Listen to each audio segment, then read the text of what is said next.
कहाँ पे आ रही है? मेरे को GAEL मैंने लिया है, 300 इक्विटी लिया है मैंने 196.67 पे। तो अभी कुछ दिन पहले तो वो बहुत नीचे गया था, फिर भी मैंने होल्ड किया था उसे। अब मुझे क्या करना है उसका मैं समझ नहीं पा रही हूँ। अगर लॉन्ग टर्म मैं ले सकती हूँ, उसे होल्ड कर सकती हूँ, तो मैं करने के लिए रेडी हूँ। GAEL Gujarat Ambuja exports limited लिया। आपने कहा हाँ, 196 197 पे लिया हुआ है। 196.67 पे। डॉक्टर साहब प्लेट हटाइए, ये तो गलत है। मैम को फिर लॉसेस हो रहे हैं, है ना, रीसेंट हाँ रिकवरी के बावजूद। तो ये जब हाल फिलहाल में अच्छा मोमेंटम आ रहा था, हाईज बना रहा था, तब लिया था मैम? हाँ हाँ हाँ, मैंने CNBC पे देख के लिया था, सबको ही ले रहे थे वहां पे, जो आप मंडेज को नहीं आती थी, हाँ, तो दिखा सबको ही रहा ले था रहे कि थे। बहुत तो अच्छा सबको ही ले शेयर रहे थे, चल तो रहा है। ये मोमेंटम बेट थी। स्टॉप लॉस लगाया था मैम उसके बाद?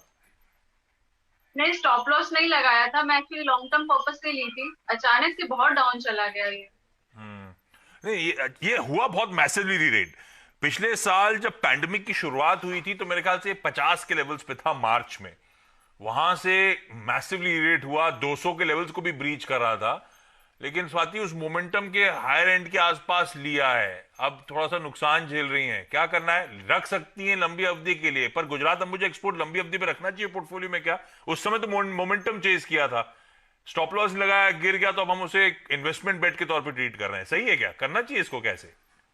जी आशीष जी, आपने डेफिनेटली कहा पैंडेमिक में ये काफी अच्छा मोमेंटम हमें देखने मिला है। ऑलमोस्ट 50 से 200 के लेवल हाँ तक हाँ। उनकी गलती हुई कि वो ऑलमोस्ट हाई के लेवल पे ही उन्होंने एंटर किया है। एक मीन्स अगर मैं लॉन्ग टर्म बेट कहूंगी तो it will not be a good quality stock, but definitely technical wise अगर मैं देखूं तो हमें और एक रैली हमें देखने मिल सकती है। ये पर्टिकुलर स्टॉक का अगर मैं पैटर्न देखूं ट्रेडिंग का, 1 साल चलता है, 6 महीना वापस साइडवेज होके वापस ये 1 ईयर का प्रोबेबली रैली दे सकता है। अभी इमीडिएट सपोर्ट है 150 के आसपास तक, मुझे लगता है वहां तक एक हमें डाउनफॉल देखने मिल सकता है। अगर मैडम में पोटेंशियल है एटलीस्ट 2 to 6 मंथ्स का होल्ड अप करने के लिए पर्टिकुलर काउंटर, तो एक 150 रुपए का स्टॉप लॉस रखिएगा। वापिस ये 200-201 का ब्रेकआउट दे देता है तो 240-250 के लेवल्स उनको देखने मिलेंगे, और वहां पे आप अपने प्रॉफिट्स बुक कीजिएगा। लॉन्गर टर्म होराइजन के लिए डेफिनेटली आप होल्ड कर सकते हो, बट आपका कैपिटल उतना स्टक हो जाएगा। और नीचे में हो सके तो 100 के आसपास अगर 1 ईयर का होराइजन भी ले तो 100 का काफी गुड पोटेंशियल सपोर्ट है, तो वहां पे आप अपने एवरेज करके आप अपने लॉन्ग पोजिशन होल्ड कर सकते हैं। बट इसमें पर्सनल व्यू कि आप 150 के स्टॉप लॉस से आप अपने लॉन्ग पोजिशन होल्ड कीजिएगा। अगर 240-250 के लेवल चाहते हैं तो आप अपने प्रॉफिट बुक कीजिएगा।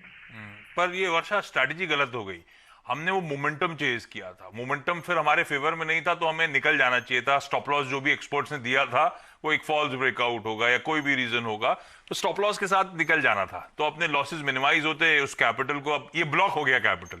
अब 150 के स्टॉप के साथ वेट करा जाए, 200 के लेवल्स ब्रीच करेगा तो शायद 250 260 जाए। पर ये कहना भी सही है कि ये लॉन्ग टर्म के लिहाज से वैसी इन्वेस्टमेंट ग्रेड की पिक है नहीं। हमने मोमेंटम चेज करा था, हमें वैसे ही ट्रीट करना था। खैर अब तो हो गया 150 का, लेकिन स्टॉप लॉस जरूर लगाइएगा, और होपिंग कि इवेंचुअली एक प्रॉफिटेबल एग्जिट मिले। लेकिन जब एक्सपर्ट्स मोमेंटम चेज करा रहे हो तो अपन स्टॉप लॉस के साथ उस मोमेंटम को जरूर चेज करेंगे। वर्षा वर्षा लौटूंगा, एक और क्वेरी आपकी, लेकिन मैं पहले चले जाता हूं। क्या है, मुंबई में बहुत बारिश हो रही है, कोलकाता में भी हो रही है क्या? नहीं, अभी तो नहीं हो रही, बहुत गर्मी है। हाँ, नहीं, मुंबई में भी बहुत गर्मी पड़ गई थी, अभी 2-3 दिन से बारिश हो रही है। मैं डर रहा हूं कि नेटवर्क चला गया तो हम स्टॉकहोम घूमने नहीं जा पाएंगे। तो स्टॉकहोम स्वीडन से हमारे साथ ऐश्वर्या सरस्वत जुड़ती हुई। ऐश्वर्या, हाय ऐश्वर्या, वहां पे भी रेनी सीजन है हेलो क्या? सर। सर स्टार्ट हो रहा है अभी यहाँ पे। आप वहां कैसे पहुंच गए? सर एक्चुअली मेरे हस्बैंड यहाँ वर्क करते हैं, तो मेरी शादी लॉकडाउन से जस्ट पहले हुई थी, तो उसके बाद मैं यहाँ शिफ्ट हो गई। अरे वाह, ये सही जगह। अच्छा ये बताओ आप, तो लॉकडाउन, ये लॉकडाउन का फेज वहां पे भी आया था क्या? वहां पे भी कोविड बहुत नहीं फैला था कि सर। यहाँ पे ऐसी कोई दिक्कत सर नहीं? यहाँ कोविड फैला था, बट स्वीडन में एक बार भी लॉकडाउन नहीं लगा है। अरे वाह, आप बच गए यहाँ पे हम कुछ लोग। सही रेस्ट्रिक्शन। टाइम पे शादी हुई मतलब आपकी। हाँ जी। अच्छा, तो आप हस्बैंड फिर काम पे जाते हैं, आप स्टॉकहोम में बैठ के इंडियन इक्विटी मार्केट ट्रैक करते हो, ऐसा है क्या? जी actually husband work from home कर रहे हैं अभी, क्योंकि यहाँ पे कुछ कोविड रेस्ट्रिक्शन है, हाँ। तो उस चलते। बट मैं इंडियन स्टॉक मार्केट में काफी टाइम से कर रही हूँ, तो मैं भी यहाँ से ही देख रही हूँ।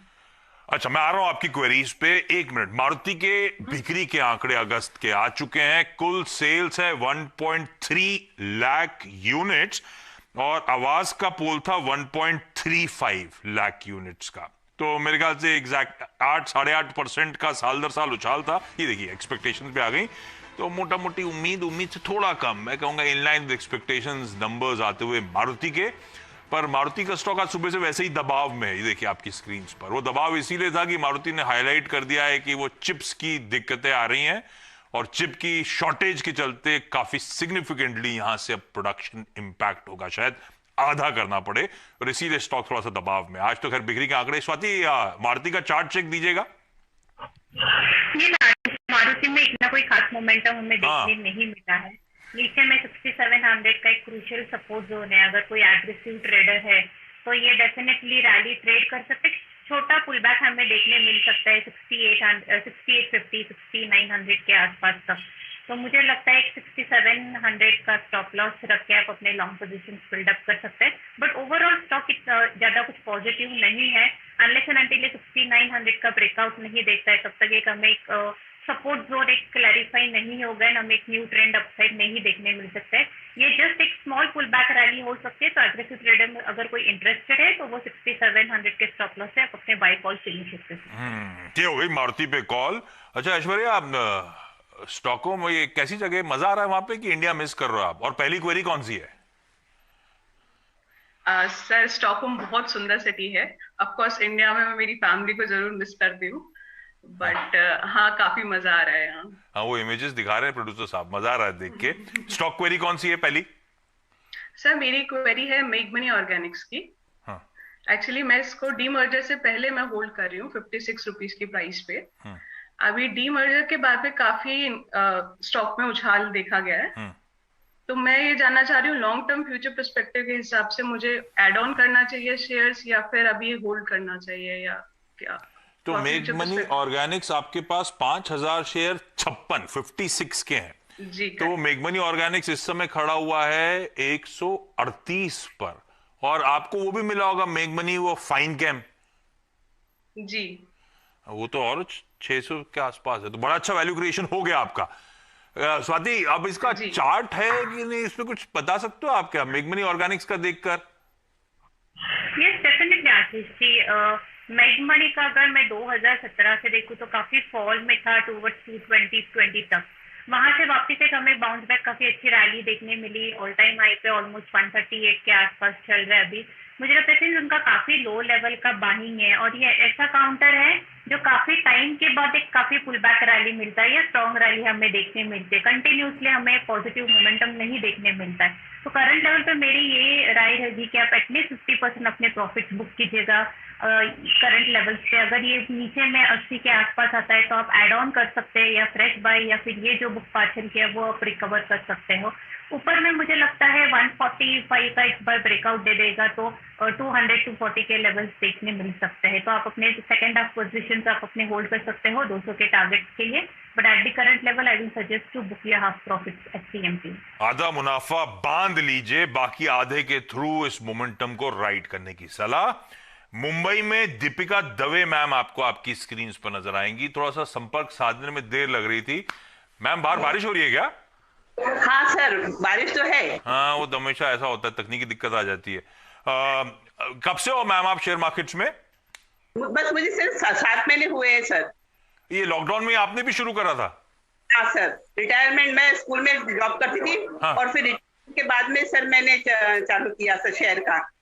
तो कुछ पहले से आइडिया था शेयर मार्केट्स का या फिर सोचा एंटर करेंगे सीखते चले जाएंगे?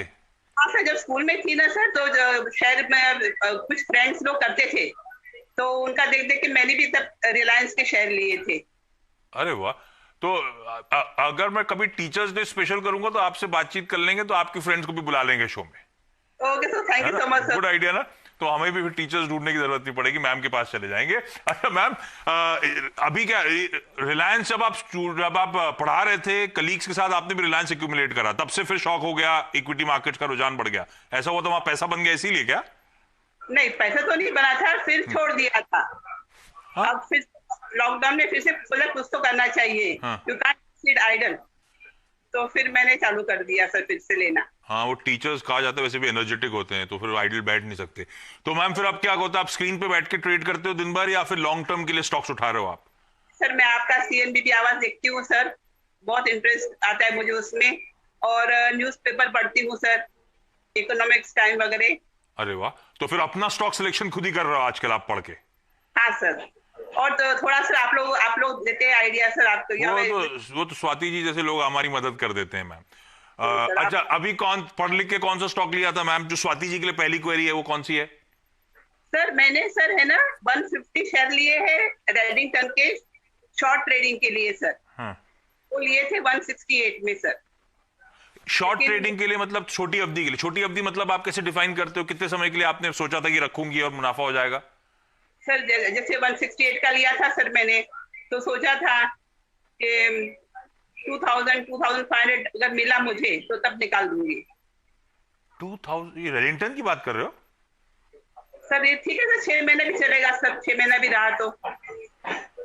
चलो मैं समझा, आपने 168 पे बाइंग करी थी, 6 महीने का टाइम होराइजन, बढ़िया मुनाफा हो जाएगा। स्वाति ये रीरेट तो बहुत गजब का हुआ था एक काउंटर बीच में, पर रीरेट के बाद कंसोलिडेशन और अब कुछ थकावट के संकेत दे रहा है, मार्केट की चाल के साथ चल नहीं रहा है। क्या करना है मुझे? 6 महीने में मुनाफा होगा क्या?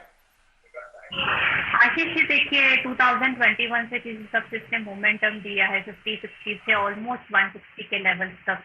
ये स्मॉल कैप काउंटर्स है, ये कैसे वन साइड रैली हमें देखने नहीं मिलेगी 2-3 साल कंटिन्यूस बेसिस पे। इस काउंटर ने काफी अच्छी रैली दे चुकी है। अगर वीकली चार्ट भी देखो, जिसे हम टेक्निकल RSI देखते हैं, वो भी ओवरबॉट जोन में है, तो यहाँ से हमें एक प्रॉफिट बुकिंग डेफिनेटली देखने मिल सकती है, क्योंकि जो जिसने 50-60 के आसपास लिया वो तो प्रॉफिट डेफिनेटली बुक करेंगे, तो ये हमें अपर के साइड में प्रॉफिट बुकिंग देखने मिल सकती है। तो मुझे लगता है ये पर्टिकुलर स्टॉक उन्होंने होल्ड करना चाहिए, बट उन्होंने एक स्ट्रिक्ट स्टॉप लॉस रखिएगा 145 का। मुझे लगता है अगर 145 के लेवल्स ब्रेक करता है तो ये नीचे में 120-110 के लेवल्स तक गिर सकता है। तो मेरी राय यही होगी कि फिलहाल तो होल्ड कीजिएगा। कोई भी अगर पुल बैक रैली आपको शॉर्ट मिलती है 170 के आसपास, तो आप अपने प्रॉफिट बुक कीजिएगा, but at the current level 145 के स्टॉप लॉस से आप होल्ड कर सकते हो। तो मैम बहुत ज्यादा स्ट्रेच नहीं करना अपना लक इस स्टॉक में। 170 तक का भाव आया, एक थोड़ा बहुत मतलब एट पार एग्जिट मिल जाए, नाम नफा ना नुकसान, तो बेहतर है। रेडिंगटन ने बहुत अच्छी री रेटिंग दिखाई थी, अब थोड़ा थक रहा है। स्वाति ने जो स्टॉप लॉस बोले मैम, उसका ध्यान रखना।